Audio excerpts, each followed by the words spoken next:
ተመለስን እንግዲህ ተመልካቾቻችን በዛሬው ፕሮግራማችን የቪንሰንት ኮምፓኒና የሃሪኬን የዋንጫ ጉዞ በምን ሊያበቃ ይችላል እንዲሁም ደግሞ በማንቹሪያን ደርቢ እሁድ ምሽት 12:30 ላይ ኦልድ ትራፎርድ ላይ የሚደረግ ተጠባቂ ጨዋታ አለ 196ኛው የማንቹሪያን ደርቢ እንግዲህ ኦልድ ትራፎርድ ላይ እንደሚደረግ አስቀድመን ለተመልካቾቻችንም እየነገርናቸው ነበርና ምናልባት ከቅርብ ዓመታት ወዲህ ትንሽ የመቀዛቀዝ ስሜት ያሳየው የማንቹሪያን ደርቢ በርግጥ ነው የደርቢ ጨዋታ ሲሆን ሁሌም ትንቅንቅ አልሸነፍ ባይነት ከፍተኛ ፉክክር እልህ አስጨራሽ የሆኑ የጨዋታ ላይ እንቅስቃሴዎች እንመለከታለን ሁሌም በመጀመሪያው ዙርም በእንግሊዝ ፕሪሚየር ሊግ የተመለከትነው ኤቲሃድ ላይ በተደረገው የማንቹሪያን ደርቢ ጨዋታ ላይ ያንንም ተመልክተናልና ምናልባት ስለ ማንቹሪያን ደርቢ ከማንሳታችን በፊት ባለፉት 10 ዓመታት የእንግሊዝ እግር ኳስን በሁለት የማንቸስተር ከተማ ተቀናቃኞች ልዩነቱ እጅግ የሰፋ መስሏል ማንቸስተር ዩናይትድ ባለፉት 10 ዓመታት የሊጉን ኃያልነት የነበረው በሊጉ የነበረው ኃያልነት ተቀዛቅዟል ማንቸስተር ሲቲ ደግሞ ባለፉት 10 ዓመታት የእንግሊዝ እግር ኳስን በበላይነት ተቆጣጥሯል ይሄንን እናንሳ እስኪ ብሎ ከጨዋታው በፊት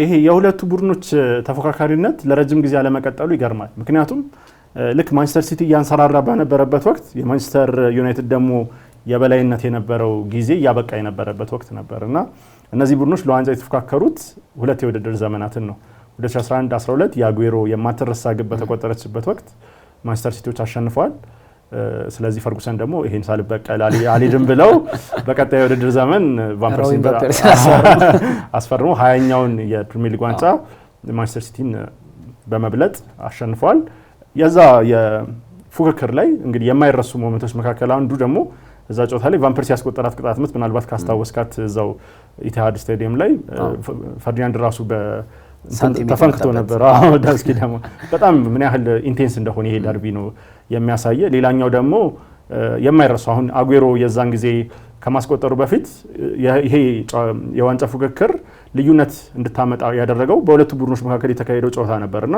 በወቅቱም ኮምፓኒ ነበር በግንባር ያስቆጠረውና 1-0 ሲቲ ያሸነፈው ስለዚህ በጣም ጥሩ የፉክክር መንፈስ የነበረበት ማንቺኒና ፈርጊ ራሱ እስኪጣሉ ድረስ ተች ላይ የነበረበት ሁኔታ ነበር ከዛ በኋላ ግን 2013-14 የውድድር ዘመን ዴቪድ ሞይስ ማንቸስተርን ከተረከቡበት ጊዜ ጀምሮ ማንቸስተር ወደ ታች ያሽቆለቆለ ማንቸስተር ሲቲ ደግሞ ወደ ላይ ከፍ ይያለ በተለያየ መንገድ ሲሄዱ ነው እንደውም ሰር አሌክስ በጣም የሚገርመኝ ነገር ከብዙ አሰልጣኞች ጋር ሲነካኳት ተመለከታቸው ላይክ እንደዚህ ሲጣሉ ፌርገር ጋር የሆነ የተወሰነ ጊዜ ነበር ያናልና ነበር ፕላስ በመከባበር ላይ መሰረት ያደረገ ግንኙነት ነው የቬንገርም የፈርጉሰን ግን ከማንቸስተር ሲቲ ጋር ጨዋታ በሚኖርበት ወቅት ልክ እንደ ህፃን ልጅ ነው የሚቧርቁት ብዙ ጊዜ ያታቸው ከሆነ ጎሎች ተጫዋቾቻቸው ጎል ሲያስቆጥሩ ምን ያህል እንደሚደሰቱ እንመለከታለን ዋይን ማርክ ሮኒ ያስቆጠረው የማይረሳ ግብ እንመለከታለን አክሮባቲክ ግብ ከማንቸስተር ሲቲ አሰልጣኞች ጋር ብዙ ጊዜ ሲነካኩ ተመልክተናል ለምሳሌ ማይክል ኦዌን ባስቆጠራት የመጨረሻ ከማርክ ሂውዝ ጋር የድሮ ተጫዋቾቻቸው ኢቭን የድሮ ተጫዋቾቹ ጋር ድረስ ራሱ የማንቸስተር ሲቲ አሰልጣኝ ስለነበር ብቻ የተጋጩበት አጋጣሚ አለ ከሮበርቶ ማንቺኒ ጋር የቃላት ጦርነት ውስጥ ነበሩ ምናልባት አሰልጣኝ ሰር አሌክስ ከሄዱ በኋላ ግን የማንቹሪያን ደርቢ ትንሽ መቀዛቀዝ አሳይቷል ብዬ አስባለሁ እሳቸው ከለቀቁ በኋላ እንግዲህ ማንቸስተር ዩናይትድ በውጤት ቀውስ ውስጥ ይገኛል በተለይ ከሜዳው ውጭም ከዚህ በፊትም ባለፈው በሰራነው ፕሮግራም ላይ ለማንሳት ሞክረናል የዘንድሮ የውድድር ዓመት የሁለቱንም ብቃት እናንሳ የዘንድሮ የውድድር ዓመት ሁለቱም ክለቦች በውጤት ቀውስ ውስጥ ናቸው ማለት እንችላለን ማንቸስተር ሲቲ እንግዲህ ባልተጠበቀ የውድድር ዓመት በተለይ 4 ተከታታይ የፕሪሚየር ሊግ ዋንጫን አንስቶ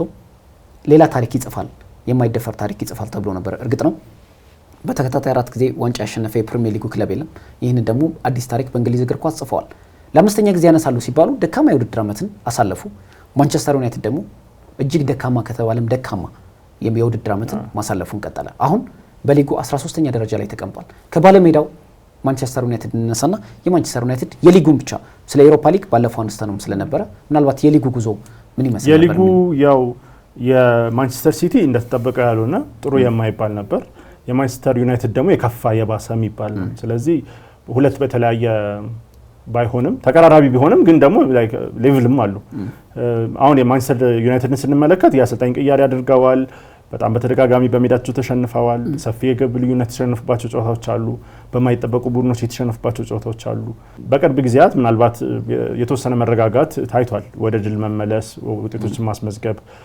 የእጩ መሆን የአሞሪም ለኮከብ አሰልጣኝነት እሱ አንዳንድ ፖዚቲቭ የሚባሉ ነገሮች ናቸው የጅምሮች ናቸው ነገር ግን ማንቸስተር ዩናይትድ በጣም ብዙ ነገሮች ጥያቄዎች የሚነሱበት ቡድን ነው። በቅርብም ከኖቲንጋም ጋር ባደረገው ጨዋታ ተሸንፏል። ግቡን ያስቆጠረው ደግሞ የቀድሞ ተጫዋች ኢላንጋ ነበር። ከዛ ጋር ተያይዞ ለአሞሪም ጥያቄ ቀርቦላቸው ነበር። አሁን ለማንቸስተር ዩናይትድ እየወጡ ያሉ ተጫዋቾች እየተሳካላቸው ነው። አሁን ራሽፎርድም እያስቆጠረ ነው። ባለፈው አስቆጥሯል አስቶን ቪላ፣ አንቶኒ በሪያል ቤቲስ እና ስለዚህ እንደዚህ አይነት ነገሮች ተደጋግመዋል እና ምንድነው የሚባል ጥያቄ ሲነሳ አሞሪም እነዚህ ተጫዋቾች በተለይ አሁን ስለ ኢላንጋ ነበር በወቅቱ ያወሩ የነበሩት እድሉን አግኝቷል፣ በቃ እድሉን አግኝቷል፣ አልተጠቀመም፣ ስለዚህ ከዚህ በኋላ የምንመለስበት ነገር አይደለም ብለዋል። እኔ አሞሪም ላይ አንድማየው ነገር ብዙ ጊዜ ፕሬስ ኮንፈረንስ ላይ እንደዚህ የሚሰጧቸው መግለጫዎች ላይ በጣም ጠንካራ አስተያየት ይሰጣሉ። ሀሳባቸውን በግልጽ የጨዋታ ሁኔታቸውን፣ ስታይላቸውን፣ ፊሎሶፊያቸውን በግልጽ ያስረዳሉ። ተጫዋቾች ላይ ያለው ሁኔታ ላይ አይደራደሩም። በቃ ሁሉ ጊዜ የጸና አቋም ያላቸው አሰልጣኝ ናቸው። ነገር ግን ምንድነው የተወሰነ ደግሞ የምታየው የውጤት መቃወስ አለ እና አንተም ከዚህ በፊት እያልከው ነበር ዩሮፓ ሊግ ነው ለማንቸስተር ዩናይትድ የበለጠ ተስፋ ሊኖራቸው የሚችለው። ሲቲ እንግዲህ ያው ወጣ ገባ ያለ አቋም ነው። ግን አሁን ጥሩ የማየው ነገር ምንድነው በቅርብ ሳምንታት በተለይ የኦማር ማሙሽ መጨመር የማጥቃት ስርዓቱ ላይ የተወሰነ ያህል መነቃቃት ያመጣል ብዬ አስባለሁ። ባለፈውም ጃክ ግሪሊሽ እንግዲህ ከረጅም ጊዜ በኋላ ግብ አስቆጥሯል። ወንድሙን በሞታቶ ነበርና ከዛ ቀን ጋር የተያያዘ ነውና በጣም ስሜታዊ ሆኛለሁ የሚል መግለጫ ሰጥቶ ነበር። ሲቲ ላይ የገረመኝ ባለፈው ጨዋታቸውን ከማድረጋቸው በፊት በርናርዶ ጥያቄ እየጠየቀ ምናልባት የእድሜያችሁ መግፋት ይሆናል ወይ እንደዚህ እንድታሽቆለቁል ያደረጋቸው ብሎ ጋዜጠኛ ይጠይቀዋልና በርናርዶ በጣም ተናደደ። በርናርዶ ሲልቫ ምን ማለት ነው? እኔ እኮ 30 ዓመቴ ነው። ኮቫሲች 30 የገፋ ነው እንዴ? የገፋ 36 እና በጣም በዛው ሲበሳጭ እየተመለከትኩኝ ስለገረመኝ ያነሳሁትና እርግጥ ነው አላረጀንም እያለ ነው፣ ግን ሚክስ ነው አይደል? ወጣቶችም አሉ የገፉ እድሜያቸው እየገፉ ያሉ አሉ። የሲቲ በኋላም ላይ የምናነሳው ቢሆንም ሲቲ ላይ ነው የማየው የተጫዋቾች የተነሳሽነት መውረድ በጣም ትመለከታለህ። እውነት ለመናገር አሁን ሲቲ እኮ ለምሳሌ አሁን ባለፈው ትራንስፈር ማርኬት ወቅታዊ የክለቦችን ሁኔታ ቁጥራዊ አሃዝን መሰረት ባደረገ ይፋ የሚያደርገው መረጃ ትራንስፈር ማርኬት ምንድን ያለው ብሩክ የክለቦች በአሁኑ ወቅት እኮ ውድ ስብስብ የያዘው ክለብ በቀዳሚነት የተቀመጠው እኮ ማንቸስተር ሲቲ ነው።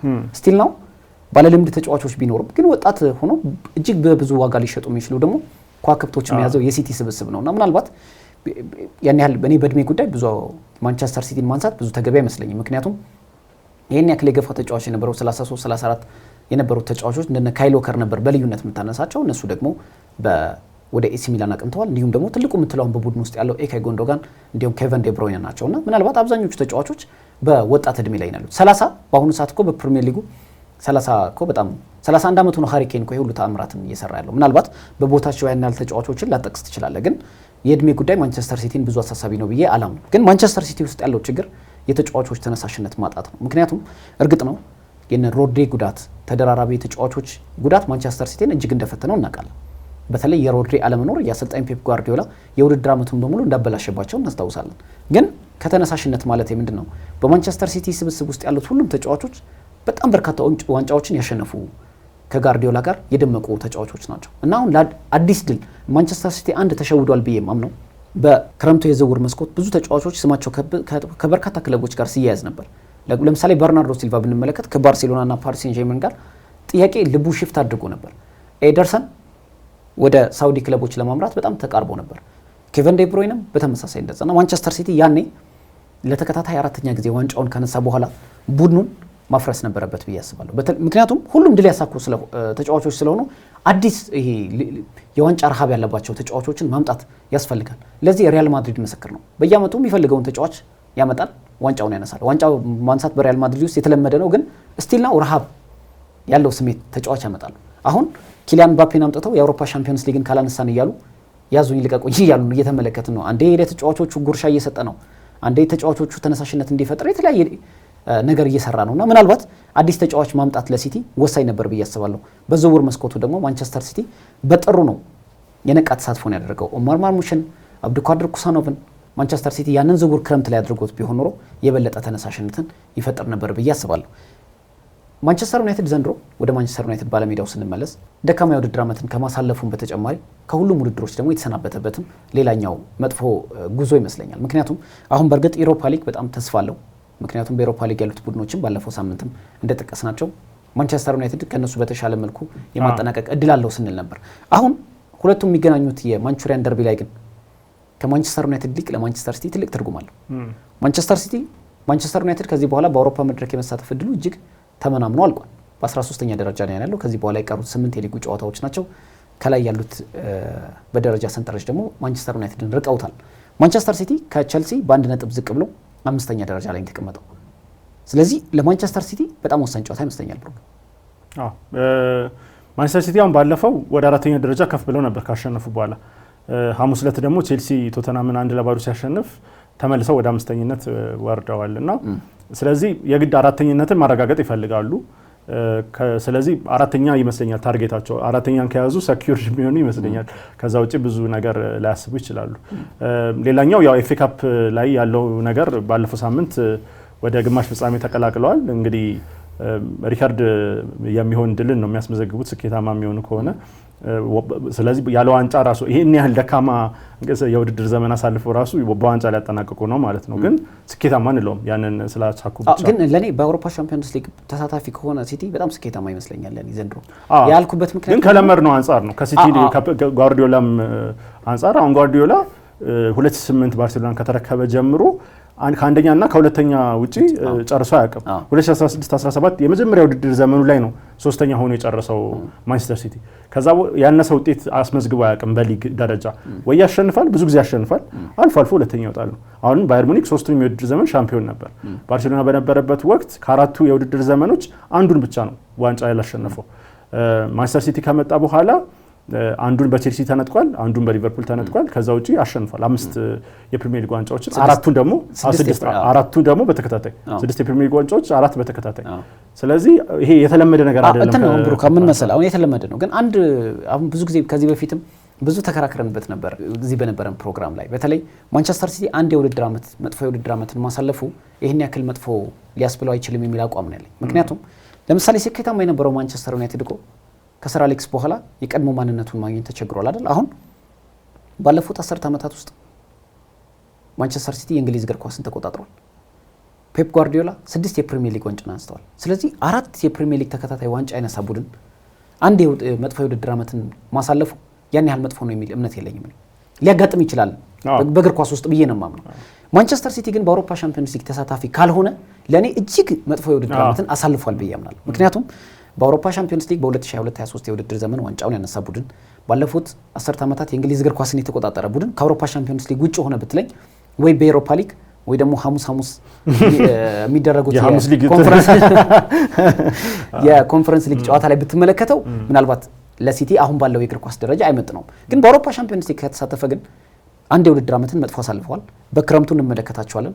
በርካታ ዝውውሮችን ይፈጽሙና በቀጣይ ውድድር ዓመት ጠንካራው ማንቸስተር ሲቲን ልንመለከት እንችላለን ብዬ አምናለሁ። ጠንካራው ይመለሳል አይደለም እንችላለን። ምክንያቱም ሌሎች ክለቦችም በእነሱ ልክ ተዘጋጅተው ሊመጡ ስለሚችሉ ማለት ነውና ምናልባት በአውሮፓ ሻምፒዮንስ ሊግ መሳተፉ ለማንቸስተር ሲቲ የቁልፉ መዳኛቸው ይመስለኛል። በቀጣይ የውድድር ዓመት ራሳቸውን የበለጠ ጠንካራ አድርገው ለመምጣት ምናልባት ከቸልሲ አሁን 51 ነጥብ ይዟል ማንቸስተር ሲቲ 5ኛ ደረጃ ላይ ተቀምጧል። ቸልሲ እንግዲህ ትላንት ቶተንሃም ሆትስፐርን ማሸነፉ ተከትሎ ነጥቡን 52 በማድረስ ከፍ ብሏል። ምክንያቱም 6ኛ ደረጃ ላይ ተንሸራቶ ነበር ከኒውካስልና ማንቸስተር ሲቲ ዝቅ በማለትና ምናልባት ማንቸስተር ሲቲ የሚቀሩት 8 ጨዋታዎች የፍጻሜ ያህል እንደሆኑ ራሳቸው ፔፕ ጓርዲዮላ የሚናገሩበት መንገድም የአውሮፓ ሻምፒዮንስ ሊግ መግባት ምን ያህል ለክለቡ ትርጉም እንዳለው እንዲሁም ለአሰልጣኙ ትልቅ ትርጉም እንደሚኖረው በተደጋጋሚ እየተናገሩ ነበር።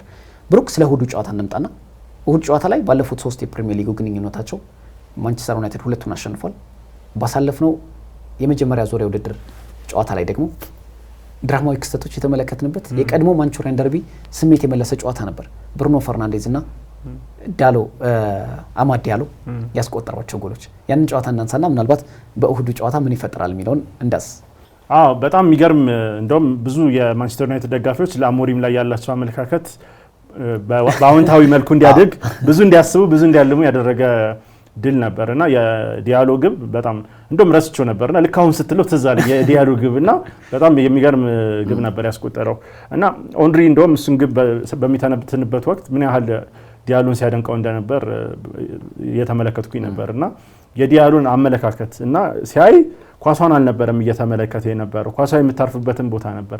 ምክንያቱም ኳሷን ቢመለከት ኖሮ ከላይ እየመጣች ታመልጠው ነበር ግን እሱ ጠብቆ በጥሩ ሁኔታ ኮንትሮል አደረገ ከዛ በኋላ አልፎ አስቆጠረ ከዲያሎግ ጋር የተያዘ አንድ ዘገባም ሰርተ ነበር አስታውሳለሁ እና በጣም ያደነቀው ነበር እና በጣም ጥሩ አቋም ላይ ነበር ያው ለማንቸስተር ዩናይትድ መጥፎ ዜና በሚባል መልኩ ከውድድር አመቱ አሁን እንኳን ተመልሶ የሚመጣበት እድል አለ እየተባለ ነበር በቅርብ ጊዜ እንደተፈራው አይደለም ልታዩት ትችላላችሁ የሚሉ ዘገባዎች እየተመለከትን ነው እስቲ እሱን የምናየው ይሆናል ግን በአጠቃላይ ምናልባት ለዩሮፓ ሊግ አሁን ምንድነው ቀደም እንዳልነው ዩሮፓ ሊግ አሁን ግማሽ ፍጻሜ ምናምን የሚደርሱ ከሆነ ለዛ ለወሳኝ ግጥሚያዎች ያስፈልጋናል ዲያሎ ለዛ ሊደርስ ይችላል የሚል ተስፋ አለ ግን ለአሁን ላሉት ለፕሪሚየር ሊግ ሪስክ ላይ ወስዱምና ምን ለማለት ነው ያ በጣም ወሳኝ ድል ነበር ለማንቸስተር ዩናይትድ በጣም ስሜታዊ የነበረ ለደጋፊዎቹ ድል ነበር አሁን ግን ኦልድ ትራፎርድ ላይ የሚጠብቃቸው ትልቅ ፈተና አለ አሁን አንድ የሚገርመው ነገር የኦልድ ትራፎርድ ሪከርዳቸው ጥሩ አይደለም በአሞሪም ስር በሊጉ ማለት ነው ብዙ ጊዜ ሲበለጡ ሲሸነፉ እንመለከታለን አትሞስፌሩን በጣም የደበዘዘ የሆነ ነው ከጊዜ ወደ ጊዜ እንደውም የሚገርመው ማንቸስተር ዩናይትድ ሲመለከት አዌይ ፋኖቹ ማለት ከሜዳ ውጪ በሚደረጉ ጨዋታዎች የሚኖሩ ትንሽ ደጋፊዎች የሚፈጥሩት አትሞስፌር ኦልድ ትራፎርድ ላይ ካለው በጣም ብዙ ተመልካች የበለጠ ስሜታዊ ናቸው የክለብ ደጋፊዎች ወሳኞቹ እነሱ ናቸው እና በዛ ልዩነቱን ታየዋለና ይሄ የደርቢ ጨዋታ እንግዲህ ሁሉ ጊዜ ማጓጊ ነው በጣም በጉጉት ተመልካቾችም እንደሚጠብቁት አስባለሁ ለሁለቱም ቡድኖች ወሳኝ ነው የበለጠ ደግሞ ለማንቸስተር ሲቲ ወሳኝ እንደሆነ አስባለሁ ለሁለቱም ቡድኖች ስትል መልካም እድል መስል ላይ መሰለኝ ምናልባት እኛ ጋዜጠኛ ስለሆነ ለሁለቱም መልካም እድል ነው ምንም የመጀመሪያው ጨዋታ ላይ በተለይ በጣም ድራማዊ ክስተቶች የበዙበት የቀድሞ የማንቹሪያን ደርቢ ፍክክር ስሜት የመለሰ ድባብ እንደነበር እናስታውሳለን ማንቸስተር ሲቲ አስቀድሞ ከረፍት በፊት ጆስኮ ቫርዲዮል ባስቆጠረው ጎል ነበር በ33ኛው ደቂቃ ላይ ባስቆጠረው ጎል ነበር እየመራ ወደ መልበሻ ክፍል ያመሩት ከተመለሱ በኋላ ግን በተለይ የመጨረሻዎቹ 30 ደቂቃዎች ለማንቸስተር ሲቲ ስቃይ ነበር ማለት እንችላለን ምክንያቱም ማንቸስተር ዩናይትድ ቶታሊ የተቀየሩበት እንደውም እኮ የፍጹም ቅጣት ምቱ የሚያስገኘው አማድ ዲያሎ እንደነበር ይታወቃል በ88ኛው ደቂቃ ነበር ብሩኖ ፈርናንዴዝ ያስቆጠረው ጎሉን በኋላ ላይ ደግሞ በዘጠና ደቂቃ ነበር ጥፋቱን የሰራው በጣም የማያስፈልግ ጥፋት ነበር ራሱ በጣም ምን ያህል ጫና እየደረሰባቸው እንደነበር ሲቲዎች የሚያሳይ ማቲያስ ኑኔስ ነበር ጥፋቱን ማቲያስ ኑኔስ እና አላስፈላጊ የነበረ ጥፋት ነው መተው የሚችለው ነገር ነበርና ያን ያህል በጣም ጫና እያሳደሩባቸው በጣም በመልሶ ማጥቃት በፈጣን ሽግግር የተደጋገሙ የማጥቃት እንቅስቃሴዎችን ያሳዩበት ጨዋታ ነበርና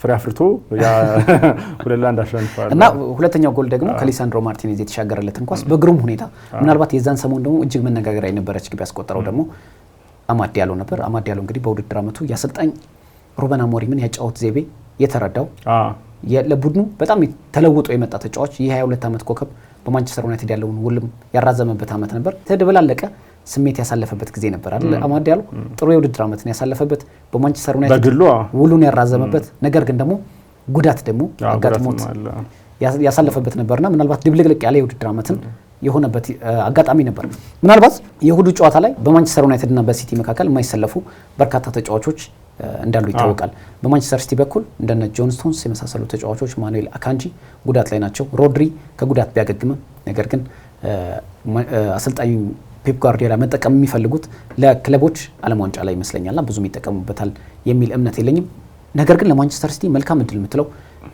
ትልቅ ተስፋ ተጥሎበት የነበረው በዘንድሮ የውድድር ዓመት ኦስካር ቦብ ወደ ሜዳ መመለሱ ደግሞ ሌላኛው ትልቁ ለሲቲዘኖቹ ተስፋን የሰጠ ዜና ሆኗል በተለይ በእርግጥ የውድድር ዓመቱ መገባደጃ ቢሆንም የኤፍኤ ካፕ ዋንጫ ላይ ትልቅ ተስፋ እንዳላቸው ይታወቃልና ምናልባት ቶፕ 6ም ቡድን ስለሌለ በኤፍኤ ዋንጫ ላይ ማንቸስተር ሲቲ እንግዲህ የተሻለ እድል እንዳለው ይታወቃል በኤፍኤ ዋንጫ ላይ ምናልባት በውድድር ዓመቱ በመጨረሻ ለሚኖሩት ጨዋታ ላይ እንዲሁም ለክለቦች ዓለም ዋንጫ ላይ ግን ኦስካር ቦብን በደንብ ይጠቀሙበታል ብለን እናስባለን በማንቸስተር ዩናይትድ በኩል እንደነ አይደን ሄቨን ኮቢ ሜኑ የአማድ ዲያሎ ያው ቅድም አስቀድመን የገለጽ ነው ስለነበር ነው ሌሎች ተጫዋቾችም በጉዳት ላይ እንደነ ሊሳንድሮ ማርቲኔዝ እና ሉክ ሾው የመሳሰሉ ተጫዋቾችም በጉዳት የማይሰለፉ ተጫዋቾች ናቸው ውጤቱን መገመት ትችላለህ ብሩክ ውጤቱ በማንቸስተር ሲቲ 2-1 አሸናፊነት የሚጠናቀቅ ይመስለኛል ከነ ውጤት ተናገርኳ አይ ግን ለማንቸስተር ሲቲ ነው የተሻለ ድል የምሰጠው እኔ ደግሞ ጨዋታው ባቻ ውጤት የሚጠናቀቅ ይመስለኛል ማንቸስተር ዩናይትድ በእርግጥ ሰሞነኛ አቋሙ ጥሩ እንዳልሆነ ይታወቃል ባለፉት ከ29ኛ ሳምንት በፊት የነበሩት 4 ጨዋታዎች ላይ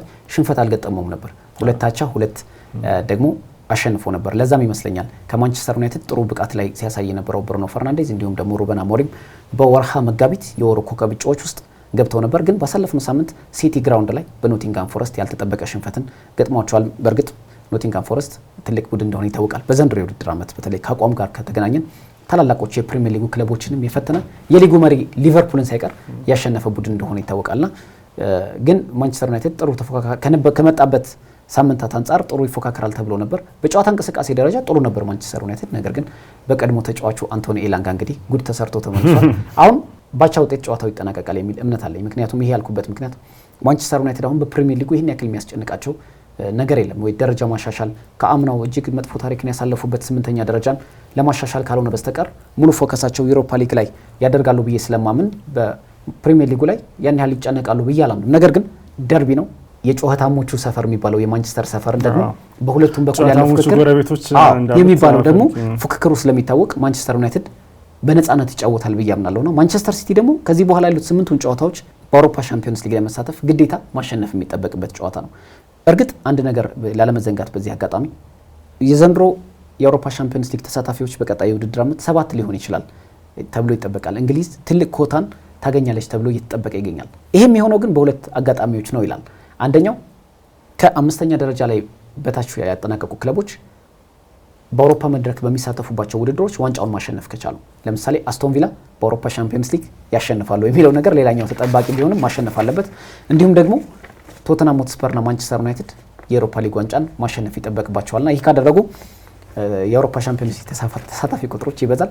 ነገር ግን ጨዋታው ባቻ ውጤት የሚጠናቀቅ ይመስለኛል። ብሩክ እንግዲህ ተመልካቾቻችን የዛሬው ፕሮግራማችን ይህንን ይመስል ነበር። በጀርመን ቡንደስሊጋ የቪንሰንት ኮምፓኒና የሃሪኬን ጉዞ በዋንጫ ይታጀባ ይሆን ወይ የሚል እንዲሁም ደግሞ 196ኛው የማንቹሪያን ደርቢ እሁድ ምሽት 12:30 ላይ ኦልትራፎርድ ላይ የሚደረገውን ጨዋታ ዳሰስን።